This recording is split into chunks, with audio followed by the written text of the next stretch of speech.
and out loud with Mo 2.0. Welcome to Out Loud with Mo 2.0, the show where we stop playing it safe and start living bold, authentic, courageous lives. I'm Mo, a leadership and performance coach, here to challenge the way you think about success, transformation, and what's possible for your life. Every week, you'll get the mindset shifts and momentum moves to help you break through and live out loud.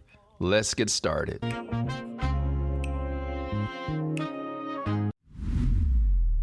What if the only thing keeping you from your biggest life is the size of your dream? Today, we're going to talk about why your goals might actually be too small and how to think so big that it scares you, but in the best way.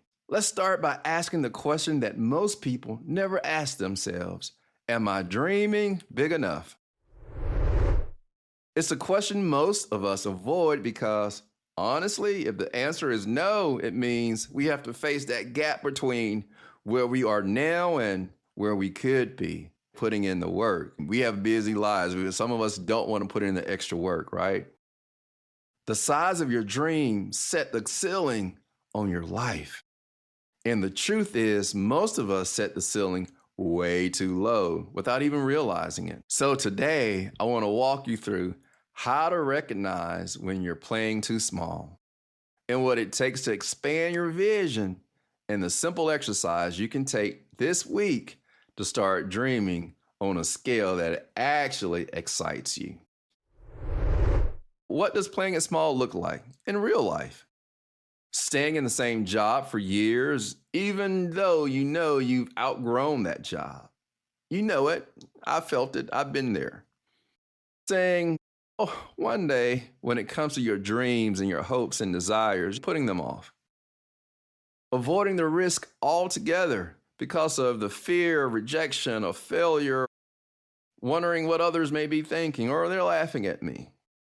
The truth of the matter is, comfort zones aren't truly comfortable. They're just cages disguised as safe. Recently, I was faced with the crossroads. I retired early from the Department of the Navy as a result of DOGE, or the reduction in force that went throughout the federal government. I had major decisions to make. I'm married and have kids and all of that. I had to decide, do I completely retire? I'm still fairly young. And stay at home and watch the paint on the walls dry, which is fine for some people, is not my thing right now. Or do I go to industry and look for a job, the particular field that excites me? Or do I start my own business rooted in purpose and who I felt like I was being called to be? I took the latter course. I decided to start my own business. I made sure that this business that I've started is rooted in purpose. And those things that excite me, yet scare me at the same time. As a result, I've landed in the last 2 months a couple of dream clients. I met incredible people, and I didn't know how I was going to pull all this off, but I did. And that today, even still, blows my mind. So let's redefine the dream.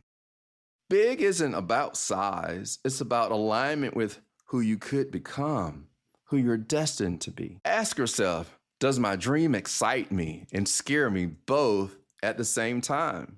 I can relate to that. As I mentioned, when I started my business, I didn't know how I was going to pull it off. It was scary. There were a lot of unknowns. I knew that I was living in purpose. And what I needed to do, most importantly, was get out of my own way. And that started by getting out of my own head. Because in my head lives a lot of the imposter syndrome, the self-limiting beliefs. Who do you think you are? What qualifies you to do this or to do that? Well, you're just not good enough. All of those things occurred frequently throughout the day. Actually name what those feelings were and then learn to manage those feelings. And realize that these were barriers. The more I continued to believe those things, they became limitations that I was placing on myself. Once I removed those, wow, the trajectory started to change. I noticed a shift. And that shift has allowed me to become a keynote speaker. That shift has allowed me to become a coach and a mentor, to receive several contracts. As I started my business 2 months ago, I was excited, but I was also scared and nervous of failure. And even to this day, I still am. But also know that without the risk of failure, there's no growth. That risk of failure creates in me a spirit of constant preparation. And because of that, as I prepare, I realize that I continue to grow as I continue to put in the work.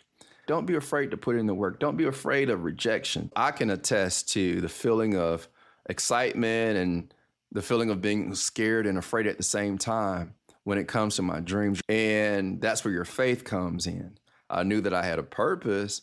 I knew that I felt like I was rooting my business in my calling.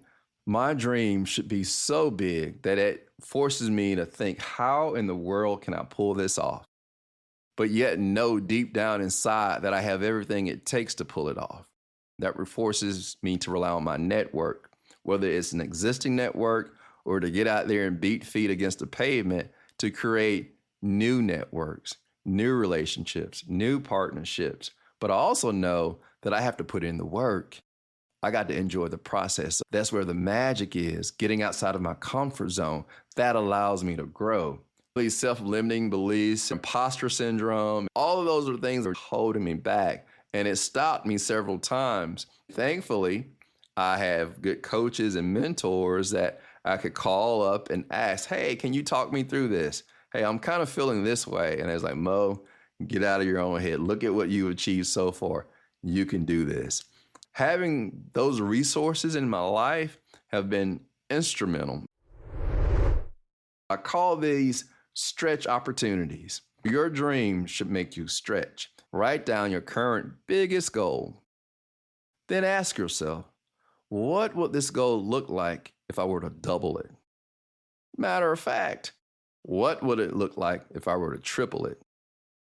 Circle that version that makes your heart race, that gets your blood flowing. That's your new target.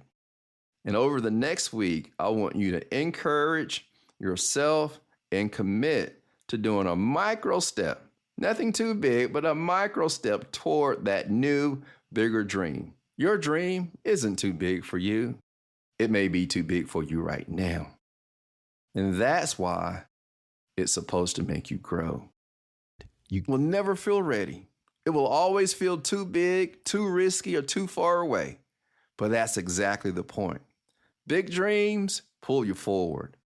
They demand you become more than you are today.